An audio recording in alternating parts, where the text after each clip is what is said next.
ಮಿಥುನ ರಾಶಿಯ ಮೃಗಶಿರ ನಕ್ಷತ್ರ, ಆರಿದ್ರ ನಕ್ಷತ್ರ ಮತ್ತು ಪುನರ್ವಸು ನಕ್ಷತ್ರದ ಜನರಿಗೆ 2025ರಲ್ಲಿ ಗ್ರಹಗಳ ಚಲನೆ ಹೇಗೆ ಪ್ರಭಾವ ಬೀರುತ್ತೆ ಅಂತ ತಿಳ್ಕೊಳ್ಳೋಣ ಬನ್ನಿ. ಮೊದಲನೆಯದಾಗಿ ಮೃಗಶಿರ ನಕ್ಷತ್ರ.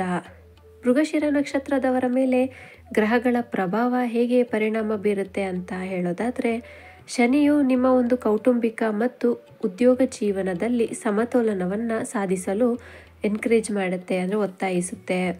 ಗುರುಗ್ರಹದ ಪ್ರಭಾವದಿಂದಾಗಿ ಹೊಸ ಜ್ಞಾನ ಮತ್ತು ಉಜ್ವಲ ಭವಿಷ್ಯಕ್ಕೆ ದಾರಿ ಮಾಡಿಕೊಡುತ್ತೆ. ಮಂಗಳ ಗ್ರಹನು ನಿಮ್ಮ ಒಂದು ಧೈರ್ಯ ಮತ್ತು ಶಕ್ತಿಯನ್ನು ಹೆಚ್ಚು ಮಾಡ್ತಾ ಹೋಗುತ್ತೆ. ಕೌಟುಂಬಿಕ ಜೀವನದ ಸಂಬಂಧಗಳಲ್ಲಿ ಸಣ್ಣ ಪುಟ್ಟ ಒಂದು ಮನಸ್ತಾಪಗಳು ಆಗಬಹುದು, ಆದರೆ ಆದಷ್ಟು ಮಾತು ಕಮ್ಮಿ ಮಾಡೋದು ತುಂಬ ಒಳ್ಳೆಯದು ಅಂತಲೇ ಹೇಳ್ಬೋದು. ಆರೋಗ್ಯ ವಿಷಯಕ್ಕೆ ಬಂದಾಗ ನಿಮ್ಮ ಎದೆ, ಹೊಟ್ಟೆ ಮತ್ತು ರಕ್ತಸ್ರಾವದ ಸಮಸ್ಯೆಗಳಿಗೆ ಗಮನವನ್ನು ಕೊಡಿ. ಆರಾಮದಾಯಕ ಜೀವನ ಶೈಲಿಯು ನಿಮ್ಮ ಆರೋಗ್ಯದಲ್ಲಿ ಚೇತರಿಕೆಯನ್ನು ತರುತ್ತೆ. ಹಣಕಾಸಿನ ವಿಷಯಕ್ಕೆ ಬಂದಾಗ ಹೂಡಿಕೆಗಳ ಮೂಲಕ ಲಾಭ ಗಳಿಸ್ಬೋದು ಅಂತಲೇ ಹೇಳ್ಬೋದು. ಈ ವರ್ಷದಲ್ಲಿ ಹೊಸ ಯೋಜನೆಗಳನ್ನು ಜಾರಿಗೊಳಿಸಲು ಇದು ಒಳ್ಳೆ ಟೈಮ್ ಅಂತಲೇ ಹೇಳ್ಬೋದು. ಪರಿಹಾರವಾಗಿ ಮಂಗಳವಾರ ದತ್ತಾತ್ರೇಯನ ಪ್ರಾರ್ಥನೆಯನ್ನು ಮಾಡಿ. ಓಂ ಶ್ರೀ ಚಂದ್ರಮಾಸೆ ನಮಃ ಎಂಬ ಮಂತ್ರವನ್ನು ಜಪಿಸಿ. ಎರಡನೆಯದಾಗಿ ಆರಿದ್ರ ನಕ್ಷತ್ರ. ಆರಿದ್ರ ನಕ್ಷತ್ರದವರ ಮೇಲೆ ಗ್ರಹಗಳ ಪ್ರಭಾವ ಹೇಗಿರುತ್ತೆ ಅಂತ ಅಂದರೆ, ರಾಹು ಗ್ರಹ ಈ ವರ್ಷ ನಿಮ್ಮ ಒಂದು ಉತ್ಸಾಹ ಮತ್ತು ಪ್ರಯತ್ನಗಳಿಗೆ ಪ್ರೋತ್ಸಾಹವನ್ನು ನೀಡುತ್ತೆ. ಶನಿಯು ನಿಮ್ಮ ಜೀವನದಲ್ಲಿ ಶ್ರಮ ಮತ್ತು ತಾಳ್ಮೆಯ ಮಹತ್ವವನ್ನು ಎತ್ತಿ ಹಿಡಿಯುತ್ತೆ. ಗುರುಗ್ರಹ ಹೊಸ ಅವಕಾಶಗಳನ್ನು ತಂದುಕೊಡುತ್ತೆ, ಆದರೆ ಆದಷ್ಟು ಧೈರ್ಯದಿಂದ ನಿರ್ಧಾರವನ್ನು ತೆಗೆದುಕೊಳ್ಳಿ.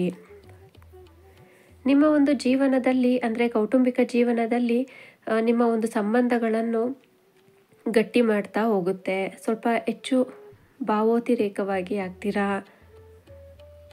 ಇನ್ನು ಆರೋಗ್ಯ ವಿಷಯಕ್ಕೆ ಬಂದಾಗ ಕೆಲವೊಂದು ಈ ರಕ್ತನಾಳಗಳು ಇವುಗಳಿಗೆ ಸಂಬಂಧಪಟ್ಟಂತೆ ಕೆಲವೊಂದು ಸಮಸ್ಯೆಗಳು ಆಗಬಹುದು.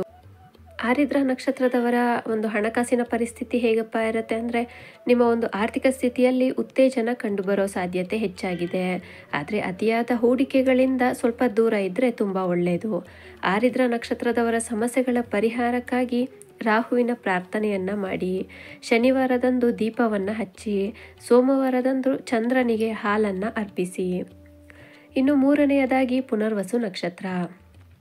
ಪುನರ್ವಸು ನಕ್ಷತ್ರದವ್ರ ಮೇಲೆ ಗ್ರಹಗಳ ಪ್ರಭಾವ ಹೇಗಪ್ಪ ಇರುತ್ತೆ ಅಂದರೆ, ಗುರುಗ್ರಹ ನಿಮ್ಮ ಜ್ಞಾನ ಮತ್ತು ಯಶಸ್ಸಿಗೆ ಹೊಸ ದಾರಿಯನ್ನು ತಂದುಕೊಡುತ್ತೆ. ಚಂದ್ರನ ಪ್ರಭಾವವು ನಿಮ್ಮ ಭಾವನಾತ್ಮಕ ಸ್ಥಿರತೆಯನ್ನು ಜಾಗೃತಿ ಮಾಡುತ್ತೆ. ಮಂಗಳನ ಪ್ರಭಾವದಿಂದಾಗಿ ಸ್ವಲ್ಪ ಶಕ್ತಿ ಮತ್ತು ಉತ್ಸಾಹವನ್ನು ಹೆಚ್ಚು ಮಾಡ್ತಾ ಹೋಗುತ್ತೆ. ಆದಷ್ಟು ಜಗಳದಿಂದ ದೂರವಿರೋದು ಒಳ್ಳೆಯದು.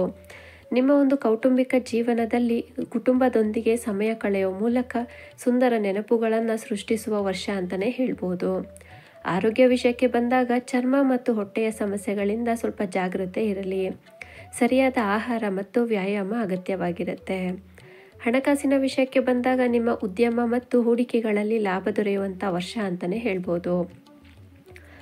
ಹೊಸದಾಗಿ ಒಂದು ಉದ್ಯೋಗವನ್ನು ಆರಂಭಿಸಬೇಕು ಅನ್ನೋರಿಗೆ ಇದು ಒಂದು ಒಳ್ಳೆ ಟೈಮ್ ಅಂತಲೇ ಹೇಳ್ಬೋದು. ಪುನರ್ವಸು ನಕ್ಷತ್ರದವರ ಸಮಸ್ಯೆಗಳ ಪರಿಹಾರಕ್ಕಾಗಿ ಓಂ ನಮೋ ಭಗವತೆ ವಾಸುದೇವಾಯ ಎಂಬ ಮಂತ್ರವನ್ನು ಜಪ ಮಾಡಿ. ಗುರುವಾರದಂದು ದೇವಾಲಯಗಳಲ್ಲಿ ಹಸಿರು ಹಣ್ಣನ್ನು ದಾನ ಮಾಡಿ. ಧನ್ಯವಾದಗಳು.